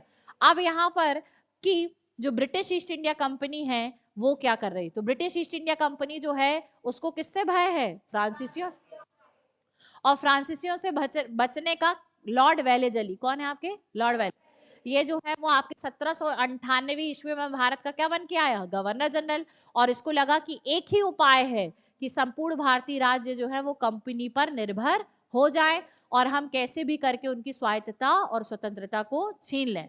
तो इसीलिए तो इसने क्या उपाय निकाला था, सहायक संधि, जिसको आप सब्सिडरी अलायंस के नाम से जानते हैं, ठीक है, जिसके बारे में आज शुरुआत में चर्चा कर ली कि क्या थी। तो अब यहाँ पर कि वेलेजली जो है इसने सहायक संधि प्रणाली का विस्तार किया, लेकिन मराठे इस सहायक संधि प्रणाली के दुष्प्रभाव से सुपरिचित थे। नाना फडणवीस ने कभी भी अपने जीते जी सहायक संधि प्रथा को स्वीकार करने से मना कर दिया, ठीक है, और उन्होंने एक्सेप्ट नहीं किया। लेकिन आप देखते हैं कि जब नाना फडणवीस की मृत्यु हो जाएगी, कब, 1800 में, ठीक है, तो आप यहाँ पर देखेंगे कि फडणवीस की मृत्यु के बाद जो आपका कर्नल पामर है, कौन है आपका, कर्नल पामर, ये पूना में 1722 की सालबाई संधि के बाद एक ब्रिटिश रेजिडेंट के रूप में नियुक्त था। सालबाई की संधि के बाद एक ब्रिटिश रेजिडेंट जो है वो कहां पर नियुक्त किया गया था, पूना में। तो कर्नल पामर ने देखा कि अब नाना फडणवीस की क्या हो गई है, मृत्यु, तो अब अयोग्य अधिकारी जो पेशवा बाजीराव द्वितीय है, इससे क्या रखवाया जाए, इससे सहायक संधि क्या करवा लेते हैं, साइन। लेकिन आप देखेंगे कि पेशवा बाजीराव द्वितीय ने भी कर्नल पामर को इनकार कर दिया कि नहीं, मैं सहायक संधि प्रथा पर स्वीकार नहीं करूंगा, ठीक है। तो हम यहाँ पर देखते हैं, लेकिन आप देखेंगे कि नाना फडणवीस की मृत्यु के बाद जो आपका पेशवाई है वो अच्छे ढंग से चल नहीं पाई, उनकी सूझबूझ और उत्साह क्या हो गया, कम हो गया, ठीक है, अयोग्य उत्तराधिकारी को पाकर। फिर इसके बाद आप देखेंगे कि जो नाना फडणवीस है इसने भी जो है वो आपके आंतरिक षड्यंत्र की क्या बना ली, नीति। लेकिन हम देखते हैं कि वो बाजीराव द्वितीय खुद अपने षड्यंत्र में क्या हो जाएगा, फंस जाए, ठीक। राजसंघ में आप देखेंगे कि दौलत राव सिंधिया जो कहाँ के हैं, ग्वालियर के, और जसवंत राव होलकर कहाँ के हैं ये दोनों जो है वो अपनी स्थिति को क्या करने लगे, मजबूत करने लगे, और ये पूना वाले क्षेत्र में अपने स्वयं की श्रेष्ठता को क्या करना चाहते थे, स्थापित करना चाहते। सबसे पहले इस प्रयास में सबसे सफल कौन हुआ, दौलत राव सिंधिया। इसने जो है वो बाजीराव द्वितीय पर अपना प्रभुत्व स्थापित किया और इसने आक्रमण कर दिया कहां पर, पूना में, ठीक है। लेकिन बाजीराव द्वितीय ने जो है वो आपके सिंधिया लोगों से दक्कन वाले क्षेत्र में अपने वापस दिलवाने के लिए फिर से क्या कर दिया, संधि कर लिया। और यहाँ पर हम देखेंगे कि ब्रिटिश ईस्ट इंडिया कंपनी ने कहा कि ठीक है, हम तुम्हें सिंधिया के द्वारा तुम्हारे जो विजित क्षेत्र है उनको दिलवा देंगे, लेकिन तुम क्या कर लो, संधि कर लो, क्या, सहायक संधि। लेकिन बाजीराव द्वितीय ने बोला कि नहीं, मैं सहायक संधि नहीं करूंगा, ठीक है। और फिर आप देखेंगे कि पुनः उसने फिर सिंधियाई से क्या कर ली, संधि कर ली। तो अब जो पूना का क्षेत्र था वहां पर दोनों मिलकर शासन करने लगे, कौन, सिंधिया और पूना। पूना में कौन, पेशवा बाजीराव द्वितीय, ये दोनों मिलकर शासन करने लगे, ठीक है। इसने सहायक संधि अस्वीकार करी, किससे, अंग्रेजों से, ठीक है। अंग्रेजों ने कब ऑफर किया, तब ऑफर किया जब दौलत राव सिंधिया ने बाजीराव द्वितीय के पूना क्षेत्र में आक्रमण किया और पूना के बहुत सारे क्षेत्रों पर सिंधिया ने अपना कब्जा जमा लिया। तो बाजीराव द्वितीय को बोले कि सुनो, तुम्हारा जो क्षेत्र है हम तुम्हें वापस दिलवा देंगे सिंधिया से, क्या तुम हमारे साथ सहायक संधि करोगे। तो बोला नहीं, नहीं करूंगा, ठीक है। उसने क्या कर दिया, एक्सेप्ट करने से मना कर दिया। और फिर उसने सिंधिया के साथ बातचीत करके क्या कर ली, सिंधिया के साथ समझौता कर लिया कि ठीक है, तुमने हमारे बहुत सारे क्षेत्र तो जीत लिए हैं पूना के, एक काम करो अपन दोनों मिलकर ही क्या करते हैं, पूना की गद्दी संभालते हैं। तो अब ये दोनों साथ हो गए, जहां पे भी अभियान होगा वहां पर पेशवा की सेना और सिंधिया की सेना साथ साथ जाएगी। कोई आक्रमण होगा तो उसका जवाब दोनों संयुक्त रूप से देंगे। लेकिन आपको पता है कि यहाँ पर एक और कौन हो गया था आपका शक्तिशाली, जसवंत राव होलकर, ठीक है। अब जसवंत राव होलकर जो हैं, थोड़ा सा यहाँ पर ध्यान दें, ये आपका इंडिया का मैप है और इस इंडिया मैप पर आप देखेंगे कि यहाँ पर जो है वो कौन है आपके, होलकर, कौन है आपके, होलकर। और इस वाले क्षेत्र पर कौन है आपके, मराठा साम्राज्य, जो कौन है आपके, पेशवा। यहाँ पर जो है वो आपके कौन है, सिंधिया। सिंधिया ने तो पहले आक्रमण करके इस वाले क्षेत्र के कुछ कुछ क्षेत्र क्या कर लिए, जीत लिए, और दोनों साथ में रह रहे हैं। अब ये जो आपका कौन है, होलकर, इसने दो तरफ अभियान करना शुरू करे। जसवंत राव होलकर जो है इस उत्तरी क्षेत्र पर अभियान शुरू करता है और अपने भाई विट्ठू जी होलकर, कौन आपके, विट्ठू जी होलकर, इस विट्ठू जी होलकर को वो कहाँ भेजता है, दक्षिण, ठीक है। तो ये जो बिट्ठू जी होलकर है, ये इस वाले क्षेत्र से कहाँ आ गया, दक्कन के क्षेत्र में, और दक्कन के क्षेत्र को लूट मार करना और कब्जा करना क्या कर दिया, शुरू कर दिया। कौन करेगा? तो अब यहाँ पर साम्राज्य प्रसार करने की इच्छा किसकी हो गई है, जसवंतराव होलकर। भाई आप साम्राज्य विस्तार कर रहे हैं तो आपको मराठा राज संघ के मेंबर हैं, तो आपको अनुमति पेशवा से लेनी पड़ेगी। किससे लेनी पड़ेगी? पेशवा से। और मराठा राज संघ के अन्य सदस्यों से भी आपको क्या लेनी पड़ेगी, अनुमति। लेकिन ये बिना अनुमति के क्या करने लगता है, उत्तर भारत और दक्षिण भारत दोनों में राज्य विस्तार करने लगता है। कौन? होलकर, यानी कि जसवंतराव होलकर। ठीक है, यहां तक की बातें क्लियर हुई। तो जसवंतराव होलकर जो है वो क्या करेगा, आपका राज्य विस्तार। ठीक, यहाँ हम देखते हैं कि जसवंतराव होलकर जो है, इसने अपनी शक्तियों को बढ़ाने के लिए बिना पेशवा बाजीराव द्वितीय के अनुमति के बिना कहाँ अभियान कर दिया, उत्तर भारत में। और इसी ने अपनी शक्ति क्षमता में इजाफा के लिए अपने भाई विट्ठू जी होलकर को दक्षिण भारत में काय के लिए भेजा, अभियान के लिए। ये जो विट्ठू जी होलकर है, इसने पेशवा की अनुमति के बिना कहाँ उत्पाद मचाए गए, पूना क्षेत्र। और पूना के क्षेत्र में कई सारे क्या करे, पेशवा के अधीन आने वाले अनेक क्षेत्रों में लगातार अपना क्या कर लिया, अधिकार जमा लिया। पेशवा बाजीराव द्वितीय ने कई बार आग्रह किया जसवंतराव होलकर से कि आप बिट्ठू जी होलकर को मना करिए कि मेरे पूना वाले क्षेत्र में वो आधिपत्य ना जमाए। नहीं माना, जसवंतराव होलकर ने बिट्ठू जी होलकर को नहीं बुलाया वापस। तो पेशवा बाजीराव द्वितीय जो है, उन्होंने एक आदेश निकाला और बोला कि मैं हाथी के पैरों के नीचे कुचलवाकर तुम्हारे भाई को मार दूंगा। इस आदेश को निकलवाते साथ जसवंतराव होलकर जो है वो आग बबूला हो गया और उसने कहा कि अब बाजीराव द्वितीय तुम ये गलत कर रहे हो, मैं तो तुम्हारा जो है इसका बदला लूंगा। तो यहाँ पर होता ये है कि वो जसवंतराव होलकर उत्तर भारत का अभियान कर रहा था, वहां से अपनी सेना को लेकर कहाँ पहुंचने वाला, पूना। तब तक इन्होंने बिट्ठू जी होलकर की हत्या करा दी। और विट्ठू जी होलकर की जब हाथी के पैरों से कुचलवा कर निर्मम हत्या कराई गई, तो अपने भाई की हत्या का बदला लेने के लिए होलकर ने पूना पर आक्रमण कर दिया। और जब पूना पर आक्रमण किया तो यहाँ पर दोनों की संयुक्त सेना अब इसका सामना करेगी। किसकी किसकी? पेशवा बाजीराव द्वितीय की और सिंधिया की। ठीक है, तो आपके सिंधिया और ये दोनों जो है, दौलत राव सिंधिया और पेशवा बाजीराव द्वितीय, इन दोनों की संयुक्त सेना के बीच में युद्ध हुआ। कब? 1802। कब हुआ? 1802 में। और जगह का नाम है हड़पसर। क्या नाम है आपका? हड़पसर। तो उसको बोलते हैं हड़पसर। क्या बोलते हैं? हड़पसर। तो हड़पसर नामक स्थान पर जो है वो क्या हुआ, युद्ध। और जिसमें जसवंतराव होलकर जो है उसने दौलत राव सिंधिया को भी हरा दिया और पेशवा बाजीराव द्वितीय को भी हरा दिया। ठीक है, तो पूना की गद्दी पर पहले कौन थे? पेशवा बाजीराव द्वितीय। उनके ऊपर कौन आए? सिंधिया, दौलत राव सिंधिया। और दोनों के ऊपर कौन आ गया? जसवंतराव होलकर। ठीक है, अब बाजीराव द्वितीय को भी बोला कि मैं भी तेरे को ऐसे ही मरवाऊंगा, जैसे तूने मेरे भाई की निर्मम हत्या कराई ना, तो अब मैं तेरी भी ऐसी करवाऊं। तो ये भाग गया। कौन भाग गया? बाजीराव द्वितीय। और भागा किसके पास? अंग्रेजों के पास, है ना। अच्छा, भागेगा उसका एक कारण तो ये कि इसकी हत्या का उसको उसने मतलब वो दे दिया, डर टाइप का। और दूसरा कारण ये है कि होलकर जो हैं वो अभी फिर से साम्राज्य विस्तार में पुनः वापस लगेंगे। तो होलकर, जसवंतराव होलकर ने सोचा कि अब यहाँ पर पेशवा मेरी इच्छा से बनेगा। तो उसने राघोबा के बेटे गोद लिए वाले अमृत राव, और अमृत राव का बेटा कौन है? विनायक राव। उस विनायक राव को बनाया जो अत्यंत नालायक और अयोग्य था। ठीक है, और सोचा कि इस अत्यंत नालायक और अयोग्य को बनाना ही ठीक है, क्योंकि हम इसको जैसा कहेंगे ये उठ तो ये उठेगा, ये बैठ तो बैठेगा। मतलब ये हमारे आदेश वादेश का क्या करेगा? पूर्णतः पालन करेगा। भाई इसको फ्री में पेशवा की गद्दी दे रहे हैं तो ये हमारा क्या करेगा? सारी आज्ञाओं का पालन करेगा।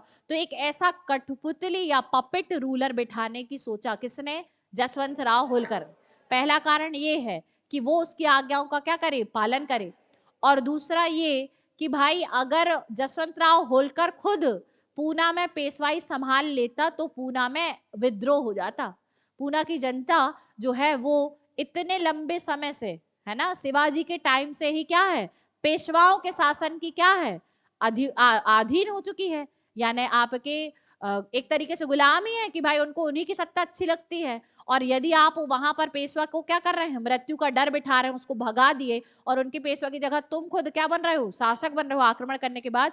तो ये कहीं से शोभनीय नहीं है। जनता तुम्हारी भी क्या कर सकती है? हत्या कर सकती है, या राज्य में क्या हो सकते हैं? विद्रोह हो सकते हैं। इसी डर से जसवंत राव होलकर जो है वो सोचता है कि मैं खुद शासक नहीं बनता, क्या करता हूं, इन्हीं के कोई अयोग्य पेशवा को बैठा देता हूं।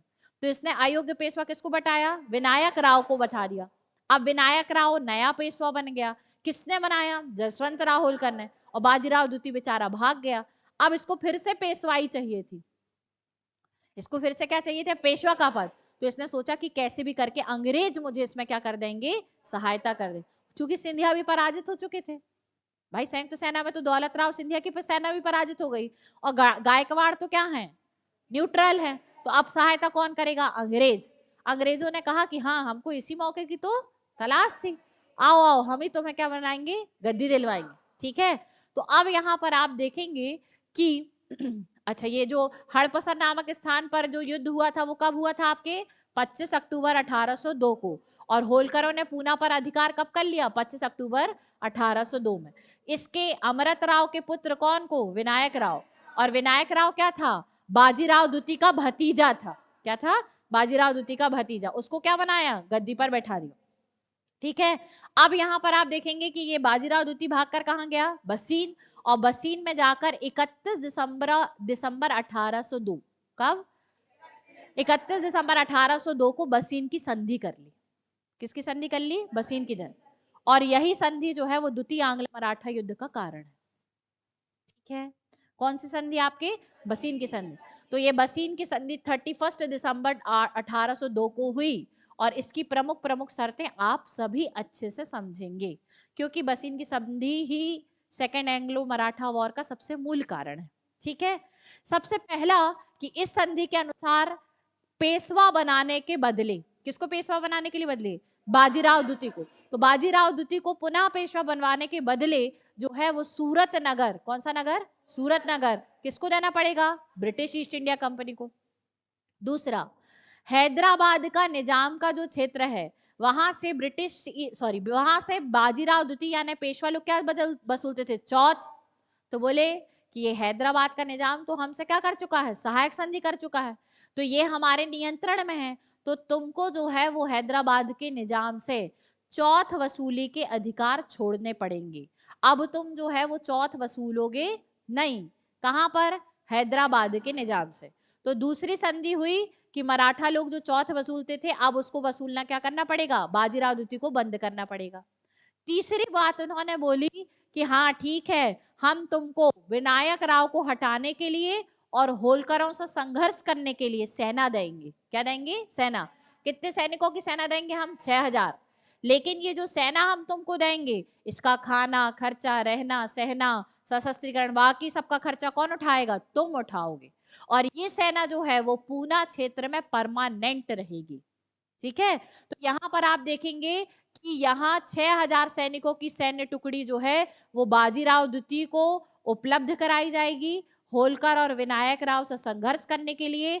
परंतु इस सेना का संपूर्ण खर्चा कौन वहन करेगा, बाजीराव द्वितीय खुद करेगा। और ये सेना परमानेंटली कहां पर रहेगी, पूना में रहेगी। ठीक है, चौथी शर्त आप देखेंगे कि मराठाओं की संपूर्ण विदेश नीति, क्या आपके, संपूर्ण विदेश नीति। अब ये विदेश नीति क्या है, विदेश नीति का मतलब है कि मराठा शासक अपना साम्राज्य विस्तार यदि करना चाहते हैं कहीं पर तो उसके संदर्भ में निर्णय हम लेंगे, तुम नहीं।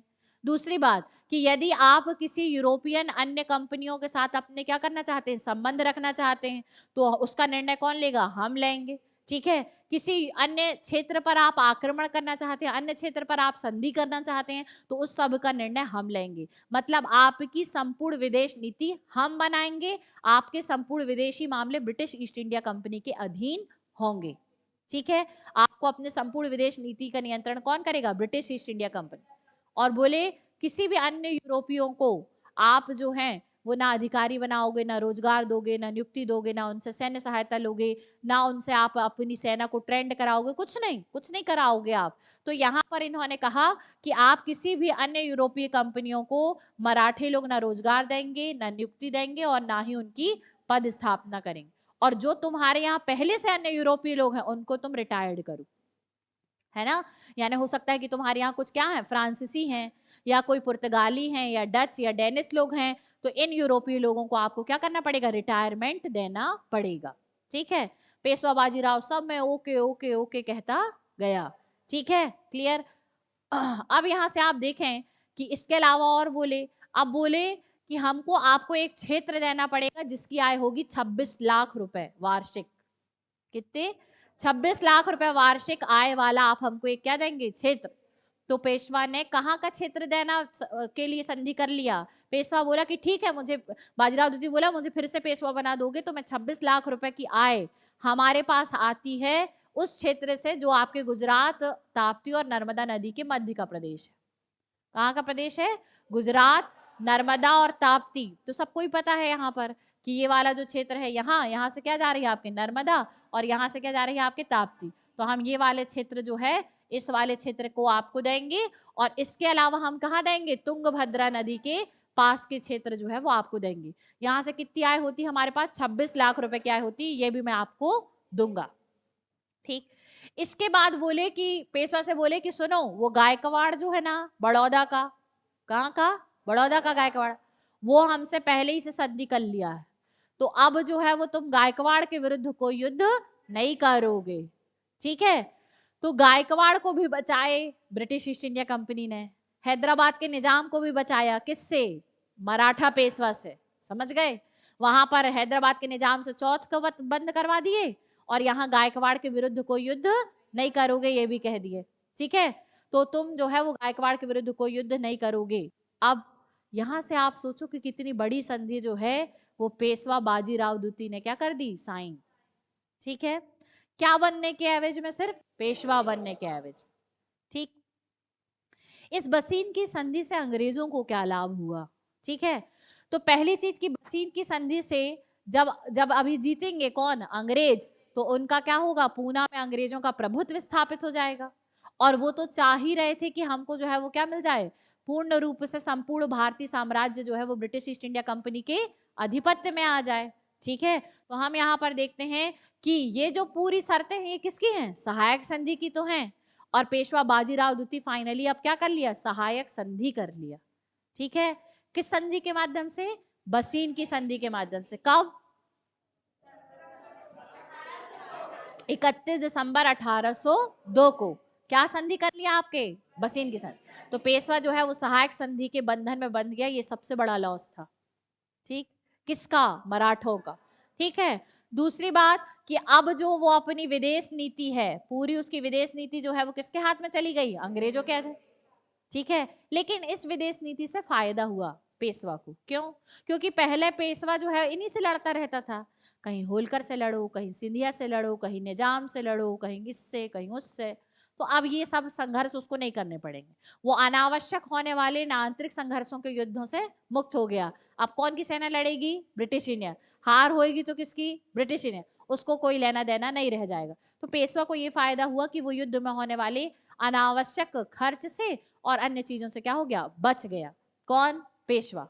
ठीक है, तो ये पेशवा को भी लाभ है कि भाई वो युद्धों के भार से क्या हो गया? मुक्त हो गया, जो आंतरिक रूप पर होते थे। ठीक, इसके बाद निजाम पर पेशवा ने क्या कर दिए? सभी अधिकार छोड़ दिए। तो इससे किसको लाभ होगा? निजाम को लाभ होगा। हैदराबाद का निजाम जो है वो खुश कि अब तो चौथ नहीं देना पड़ेगा। तो भाई आय का 1/4 देना पड़ता था, वो तो निजाम के लिए मुश्किल था, है ना, कि वहां पर भी इनकी सहायक संधि भी स्वीकार करके रखे हैं ब्रिटिशर्स की, और चौथ भी देना पड़ रहा है। तो निजाम जो है उन्होंने चौथ देने के सभी अधिकार को क्या कर लिए? छोड़ दिए। और अब निजाम जो है वो पहले दोनों के अधीन चल रहे थे, अब सिर्फ किसके अधीन हो गए? कंपनी के अधीन हो गए। तो निजाम को भी क्या हुआ? बसीन की संधि से फायदा हुआ। ठीक है, इसके अलावा आप देखेंगे कि जो ब्रिटिशर्स की सहायक सेना है ये मैसूर में रही। कहाँ रहेगी? मैसूर, हैदराबाद, लखनऊ और पूना, ये सब भारत के जो मुख्य मुख्य केंद्र थे, वहां पर क्या हो गई? ब्रिटिशर्स की सहायक सेना स्थापित हो गई। और ये वो केंद्र है जहां से भारत के किसी भी क्षेत्र में ब्रिटिश ईस्ट इंडिया कंपनी बहुत तीव्रता से जा सकती थी या पहुंच सकती थी। तो ये सब क्षेत्र जो हैं जहां पर अभी नहीं आ रहा था, पूना नहीं आ पा रहा था, तो पूना मिल गया, लखनऊ मिल गया, है ना, और क्या मिल गया आपके? हैदराबाद वाला से मैसूर मिल गया, ये सब क्षेत्र मिल गए। इन सब क्षेत्र में ब्रिटिश ईस्ट इंडिया कंपनी का ही कब्जा हो गया। तो ज्यादा फायदा किसको है? ब्रिटिशर्स को। सबसे ज्यादा नुकसान किसको हुआ? मराठा राज संघ को। किसको? मराठा राज संघ। अब ये जो बसीन की संधि थी, इसे राष्ट्रीय अपमान समझा मराठा राज संघ ने, और मराठा राज संघ के अन्य मेंबर्स जो हैं वो बाजीराव द्वितीय को इस संधि से निकालने का प्रयास करने लगे और सोचे कि यार एक काम करते हैं कि हम लोग अगर जो हैं वो साथ में मिल जाएं और क्या कर दें, अंग्रेजों पर आक्रमण कर दें और अंग्रेजों को हम पराजित कर दें, तो बसीन की संधि को हम डिक्लाइन करवा देंगे और हम पेशवा बाजीराव द्वितीय को बचा लेंगे। ठीक है, अब इसी प्रयास में कौन जुटेंगे, मराठा। कौन जुटेंगे आपके, मराठा। तो आप देखेंगे कि ये जो बसीन की संधि 1802 में हुई थी, एक प्रकार की सहायक संधि थी जो किसने करी थी, बाजीराव द्वितीय ने ब्रिटिश ईस्ट इंडिया कंपनी के साथ की। इस संधि के माध्यम से अंग्रेजों ने अपनी राजनीतिक सर्वश्रेष्ठता सिद्ध करी। और आपको बताया था कि आंग्ल मराठा युद्ध में हुए इसलिए थे क्योंकि एक तरफ मराठा अपनी राजनीतिक सर्वश्रेष्ठता स्थापित करना चाह रहे थे और दूसरी तरफ कंपनी। तो कंपनी की राजनीतिक सर्वश्रेष्ठता किस संधि से स्थापित हुई, बसीन की संधि से। ठीक है, तो बसीन की संधि से अंग्रेजों की सर्वश्रेष्ठता क्या हो गई, स्थापित हो गई और कंपनी को अप्रत्यक्ष रूप से क्या मिल गया, भारत का संपूर्ण साम्राज्य मिल गया। जैसे ही राजा पेशवा बाजीराव द्वितीय ने साइन किया, कब किया था, 31 दिसंबर 1802 को। तो अब 1802 के बाद सीधे क्या आएगा, 1803। तो 1803 से जल्दी जल्दी ब्रिटिश ईस्ट इंडिया कंपनी संधि को लागू करने लगी। मतलब क्या करेगी, सूरत लेगी, गुजरात नर्मदा नदी और ताप्ती वाला क्षेत्र से वसूली करने लगेगी, 26 लाख रुपए आय कमाने लगेगी, अपनी सेना को भेज देगी, है ना, सब कुछ करने का प्रयास करने लगी। और जब इसका इम्प्लीमेंटेशन शुरू हुआ, किस संधि का, बसीन की संधि, तो अंग्रेज तो चाह ही रहे थे कि हम कितनी जल्दी से जल्दी क्या करें, बसीन की संधि का इम्प्लीमेंटेशन करें। तो इन लोगों ने जो है वो बहुत जल्दी इसको लागू करना आरंभ किया। लेकिन आप देखेंगे कि 13 मई 1803 ईस्वी को उन्होंने विनायक राव को हटा दिया, सेना भेज दी गई और विनायक राव को गद्दी से उतारकर बाजीराव द्वितीय को पुनः क्या बना दिया गया, पेशवा बना दिया गया। ठीक है, अब बाजीराव द्वितीय पेशवा बन गया, लेकिन अपने किए पर उसे बहुत पछतावा हुआ कि यार ये मैंने क्या कर डाला। ठीक है, तो अब इसने बात करी किसके साथ, अन्य मराठा राज्य संघ के सदस्य के साथ। तो बोले आप लोग मुझे सहायता करें और कैसे भी करके मुझे संधि से क्या करें, बाहर निकलवाएं। अगर अपन लोग मिलके आक्रमण करेंगे तो हम क्या करेंगे, अब जीत सकते हैं, किसके खिलाफ, ब्रिटिशर्स के खिलाफ। तो उन लोगों के लिए भी यह संधि बहुत अधिक घातक और हानिकारक थी, इसलिए उन लोगों ने भी इसका क्या दिया, साथ, किसका, बाजीराव। यानी अब ये पेशवा तो बन गया लेकिन पूरी तरह से किसके अधीन है, ब्रिटिश ईस्ट इंडिया कंपनी के अधीन। इसकी संपूर्ण स्वतंत्रता को ये क्या कर चुका है, खो चुका। ठीक है, तो हम देखते हैं कि मराठों की विदेश नीति का निर्धारण अब ब्रिटिश ईस्ट इंडिया कंपनी कर रही है। मराठा साम्राज्य में अब ब्रिटिश ईस्ट इंडिया कंपनी की सेना क्या रह रही है, संपूर्ण समय में रह रही है। तो बसीन की संधि को राष्ट्रीय अपमान सहना जो है उनके लिए बहुत अधिक कठिन हो गया और बाकी राज्य प्रमुखों को आपके पसंद नहीं आए। फाइनली अब ये क्या करेंगे, बाकी मराठा राज्य संघ के अन्य प्रमुखों ने संधि को स्वीकार करने से क्या कर दिया, इनकार। होलकर ने, सिंधिया ने और नागपुर के भोसले ने। गायकवाड़ तो पहले से साइड चले गए। ठीक है, तो अब यहां पर कौन कौन एक्सेप्ट नहीं किया, नागपुर के भोसले, इंदौर के होलकर और ग्वालियर के सिंधिया। क्योंकि ये तो संधि पूरे मराठा साम्राज्य पर लागू हुई थी। क्यों, क्योंकि पेशवा के साइन होने से ही तो सब कुछ होता था, पता है ना आपको। मराठा राज संघ का सबसे प्रमुख कौन है, पेशवा। तो पेशवा ही ने जब साइन कर दिया तो संपूर्ण मराठा राज्य संघ पर लागू हुई। पर संपूर्ण मराठा राज्य संघ के अन्य राज्य प्रमुखों ने मानने से इनकार कर दिया कि हम नहीं मानेंगे, ठीक है, इस संधि को। और उन्होंने संधि के खिलाफ क्या किया, विद्रोह किया और संघर्ष करना उचित समझा। तो सबसे पहले पेशवा बाजीराव द्वितीय का साथ देने आए नागपुर के भोसले। कौन आए, नागपुर के भोसले और ग्वालियर के सिंधिया। दोनों ने ही अंग्रेजों के विरुद्ध क्या किया, संघर्ष करना शुरू किया। ठीक है, अब यहाँ पर आप देखेंगे कि पेशवा बाजीराव द्वितीय जो है इसको उन लोग क्या करेंगे, बाहर निकालेंगे, प्रयास करेंगे। दोनों ने मिलकर आक्रमण किया, लेकिन आप देखेंगे कि नागपुर के भोसले और ग्वालियर के सिंधिया दोनों ही अंग्रेजी ईस्ट इंडिया कंपनी से लड़े, परंतु दोनों पराजित हो गए। दोनों क्या हो गए, हार गए। अब जब हारे तो ब्रिटिश ईस्ट इंडिया कंपनी जो है उसने फिर कूटनीति का सहारा लिया और बोले कि अगर एक साथ करेंगे संधि, क्या करेंगे, दोनों को बिठाकर एक साथ संधि करेंगे तो कम कम मिलेगा, इसलिए क्या करो, अलग अलग करो। तो फिर क्या मिलेगा, इससे भी मिलेगा और इससे भी मिलेगा, तो क्या होगा, ज्यादा मिलेगा। तो इसी कूटनीति का सहारा लिया ब्रिटिश ईस्ट इंडिया कंपनी ने और भोसले के साथ अलग संधि करेंगे और सिंधिया के साथ अलग संधि करेंगे। तो तुमने हमारे ऊपर आक्रमण किया है तो अब क्या करोगे, संधि। तो अब देखेंगे कि ये सेकेंड एंग्लो मराठा युद्ध के माध्यम से संधियां हो रही है, यानी ये आंग्ल मराठा युद्ध समाप्त होगा परंतु चारों के साथ अलग अलग संधि के साथ। कैसे समाप्त होगा? चारों के साथ अलग अलग संधि के साथ। अब बताओ, पेशवा जो पूना के हैं उनके साथ कौन सी संधि से हो रहा है? बसीन की संधि। वो कब हुई है? 31 दिसंबर 1802। उनकी कहानी समाप्त कर दिए। अब कौन लड़ने आए? भोसले और सिंधिया। तो अब इन दोनों की कहानी समाप्त हुई, क्योंकि ये दोनों भी क्या हो गए? पराजित। अब पराजित हुए तो आप देखेंगे नागपुर के भोसले के साथ, किसके साथ? नागपुर के भोसले के साथ देवगांव की संधि की गई। किसकी संधि? देवगांव की संधि। और यह संधि 17 दिसंबर 1803 को हुई। ठीक है।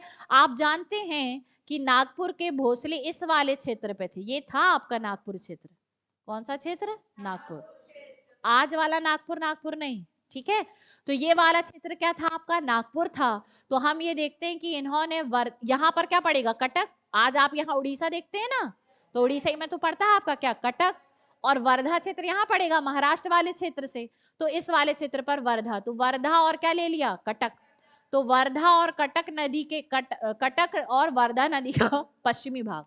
पहले तो क्या लिए? कटक यानी उड़ीसा वाला क्षेत्र पूरा ले लिए, और दूसरा क्या लिए? वर्धा नदी का पश्चिमी भाग। किससे लिए? नागपुर के भोसले से। किसने लिया? ब्रिटिश ईस्ट इंडिया कंपनी ने। और बोले कि अब आपके यहाँ भी हमारा एक ब्रिटिश रेजिडेंट जो है वो परमानेंट पूरे टाइम रहेगा और आपके प्रशासनिक कार्यों की देखरेख और निगरानी रखेगा, आपको सहायता करेगा बोल रहे थे। ठीक है। और उससे हमें सहायता हो जाती। तो ये सहायता कौन सी है आपकी? देवगांव की संधि। कब हुई थी? 17 दिसंबर 1803 को। किसके किसके बीच में हुई? नागपुर के Bhosale versus British East India Company. यहां तक क्लियर? पहली संधि किसके साथ? बाजीराव द्वितीय के साथ। कौन सी संधि? बसीन की संधि। 31 दिसंबर 1802। और ये आपके 17 दिसंबर 1803 देवगांव की संधि। किसके साथ? नागपुर के भोसले के साथ। अब बोले सिंधिया तुम भी लड़े थे, है ना, तो आओ अब तुम्हें भी निपटाएं। ठीक है। तो यहाँ पर अब सिंधिया के साथ कौन सी संधि हुई? सुरजी अर्जन गांव की संधि। कौन सी संधि? सुरजी अर्जन गांव की संधि। तो सुरजी अर्जन गांव की संधि जो है वो 30 दिसंबर 1803 को हुई। कब हुई? 30 दिसंबर 1803 को ब्रिटिश ईस्ट इंडिया कंपनी और ग्वालियर के सिंधिया के साथ हुई। अब थोड़ा सा यहाँ पर ध्यान दें कि इनके साथ जो संधि हो रही है वो इधर इधर ग्वालियर के सिंधिया यहीं रहते हैं ना ऊपर। ठीक है। तो अब यहां से देखें, ये क्षेत्र क्या है आपका? गंगा नदी का क्षेत्र है। ठीक है। और गंगा और यमुना का दोआब क्षेत्र यहीं पड़ेगा। ठीक है। तो संधि के शर्त में, अच्छा सिंधिया यहीं रहेंगे ना, ये है आपका मध्य प्रदेश, ऐसा यहाँ है ना ग्वालियर। ठीक। तो यहाँ इनका विस्तार था, किसका? सिंधिया का राज्य क्षेत्र था। तो इनसे संधि संधि के तहत सबसे पहला क्या लिया? गंगा और यमुना का दोआब क्षेत्र ले लिया। और दोआब क्षेत्र से क्या आती थी? सबसे ज्यादा भू राजस्व। तो गंगा यमुना दोआब क्षेत्र किसको देना पड़ा? British East India company. दूसरा क्षेत्र जो है वो आपके, देखो सिंधिया यहां से लेकर यहां तक शासन कर रहे थे, ये इस वाले क्षेत्र पे। ठीक है। कौन? आपके सिंधिया। तो यहाँ वाले क्षेत्र, ये क्षेत्र है, यहाँ पर क्या दे दिए? ये वाला क्षेत्र गंगा यमुना दोआब। और ये राजस्थान वाले क्षेत्र पर इनकी कुछ रियासत थी। कौन कौन सी? जयपुर, जोधपुर, गोहद। तो ये सारी राजपूत रियासतों पर जिसका किसका नियंत्रण था? सिंधिया का। ये सिंधिया को अपना क्या करना पड़ा? प्रभुत्व छोड़ना पड़ा। किसको? सिंधिया को। तीसरा आप देखेंगे कि इनको अहमदनगर का दुर्ग देना पड़ा, भड़ौच देना पड़ा, गोदावरी का क्षेत्र और अजंता घाट, ये सब भी किसको देना पड़ा? इनको ब्रिटिश ईस्ट इंडिया कंपनी को देना पड़ा। और साथ में इनसे भी बोले कि अब आपके यहाँ सॉरी, आपके यहाँ भी अब हमारा क्या रहेगा? एक ब्रिटिश रेजिडेंट रहेगा, जो क्या करेगा? जो आपके द्वारा लिए जाने वाले प्रशासनिक निर्णयों में आपका सहयोग करेगा, और साथ ही हमारा भी। ठीक है। तो यहाँ पर ब्रिटिश रेजिडेंट को आपको भी अपने राज्य के प्रशासनिक केंद्र में रखना पड़ेगा। तो अब आप देखिए किससे लूटे? अब इससे नागपुर के भोसले से भी लूट लिए देवगांव की संधि में, और ग्वालियर के सिंधिया से सुरजी अर्जन गांव की संधि में। वो संधि जो हुई देवगांव की वो 17 दिसंबर को हुई, और ये 30 दिसंबर को हुई। ठीक है। लगभग 16-17 दिन के अंतर से। ठीक है। यहां तक क्लियर? तो पहली संधि, दूसरी संधि और तीसरी। पहली 1802 में बसीन की संधि बाजीराव द्वितीय के साथ। फिर 1803 में 17 दिसंबर देवगांव की संधि नागपुर के भोसले के साथ, उनसे भी ले लिया। फिर किससे लिया? सिंधिया से, सरजी अर्जन गांव की संधि। तो अभी यही तीनों ने तो करे थे नाटक, है ना। दो आक्रमणकारी हैं और वो तो भाग के खुद ही करा है संधि। कौन? बाजीराव द्वितीय। वो तो खुद ही किया था ना संधि जाके। और ये दोनों ने क्या किया था, बसीन की संधि का बदला लेने के लिए आक्रमण किया, पर बेचारे ये दोनों, हाँ बेचारे जे भी गए। ठीक, चलो अब और ज्यादा खोए लोग बेचारे, पहले तो बसीन में कम ही खोए थे, इनने अपने क्षेत्र भी खो दिए ना बेचारे, काय में, देवगांव की संधि में और सुरजी अर्जन गांव की संधि। अब होलकर सोचे कि अब हम अपने तीनों मित्रों का बदला हम लेंगे। ठीक है, तो होलकर जो है वो बाजीराव द्वितीय, होलकर, सिंधिया और आपके भोसले, इनके साथ जो संधियां हुई, बसीन की संधि, देवगांव की संधि और सुरजी अर्जन गांव की संधि, इनके माध्यम से जो ब्रिटिश ईस्ट इंडिया कंपनी ने इतने सारे क्षेत्र खो दिए, मतलब इन लोगों ने खोए और ब्रिटिश ईस्ट इंडिया कंपनी को मिले, है ना। तो अब यहाँ पर ब्रिटिश ईस्ट इंडिया कंपनी की इस हरकत से जो आपके कौन है, होलकर, इन्होंने सोचा हम भी अंग्रेजों को अब मजा सिखाएंगे, कहीं ऐसा हो जाए कि मैं जीत जाऊं तो अपने सारे मित्रों से क्या, मित्रों का बदला ले लूंगा और मराठा राज संघ को मैं पुनः स्थापित कर लूंगा। पर क्या अकेला चना भाड़ फोड़ सकता है, नहीं। तो आप देखेंगे कि होलकर जो है वो अंग्रेजों के साथ क्या करेंगे, संघर्ष, और ये संघर्ष जो है कब शुरू होगा, 1804। शुरुआती दौर पर होलकर जीते, शुरुआती दौर पर ब्रिटिश ईस्ट इंडिया कंपनी पर होलकर क्या पड़े, भारी पड़े, और वो जो है 1804 से लेकर 1805 एक साल तक लगातार ब्रिटिश ईस्ट इंडिया के साथ संघर्ष करे, परंतु अंततः होलकर भी ब्रिटिश ईस्ट इंडिया कंपनी से पराजित हो गया। और जब ये पराजित हुए तो इनको भी ब्रिटिश ईस्ट इंडिया कंपनी के साथ क्या करनी पड़ी, संधि। तो इनके साथ जो संधि होगी वो होगी राजपुर घाट की संधि। कौन सी संधि होगी, और ये राजपुर घाट की संधि जो है वो 25 दिसंबर 1805 को हुई। कब हुई 25 दिसंबर 1805, एक 1802 में, दो 1803 में और एक 1805 में। और युद्ध कब शुरू हुआ था, 1802 से 1805 तक। राजपुर घाट की संधि के साथ संपूर्ण मराठा राजसंघ पराजित और ब्रिटिश ईस्ट इंडिया कंपनी का संपूर्ण मराठा साम्राज्य में अधिपत्य। यहां तक की बात क्लियर, ठीक। अब यहाँ बात आई कि ब्रिटिश ईस्ट इंडिया कंपनी के साथ के जो मेंबर थे, अभी तक तो कौन कर रहा था इन संधियों पर, वेलेजली, लेकिन राजपुर घाट की संधि के समय में वेलेजली वापस जा चुका था और नया गवर्नर बन गया था जॉर्ज बार्लो। कौन बन गया था, जॉर्ज बार्लो। इसीलिए राजपुर घाट की संधि पर साइन सर जॉर्ज बार्लो करेंगे और किसके बीच में होगी, होलकर के मत। ठीक है, अब इनको क्या क्या खोना पड़ा, तो इनको चंबल नदी के उत्तरी प्रदेश, क्या आपके चंबल नदी, तो आप लोग जानते हैं कि चंबल नदी कहां से निकलती है, इंदौर के, हाँ मऊ के जनापाव, यहां से निकलती है ना, और ऐसे जाती है कि नहीं, हाँ। तो ये चंबल नदी है, इसके पूरे उत्तरी प्रदेश देने पड़ी, किसको, अंग्रेजों को देने पड़ी। फिर इसके बाद आप देखेंगे यहां से क्या देंगे, ये बुंदेलखंड, क्या देंगे आपके, बुंदेलखंड। तो ये वाला क्षेत्र है आपका बुंदेलखंड, ये बुंदेलखंड देंगे। ठीक है, ये चंबल नदी के यहाँ के क्या देंगे, उत्तरी प्रदेश देंगे, कौन, होलकर।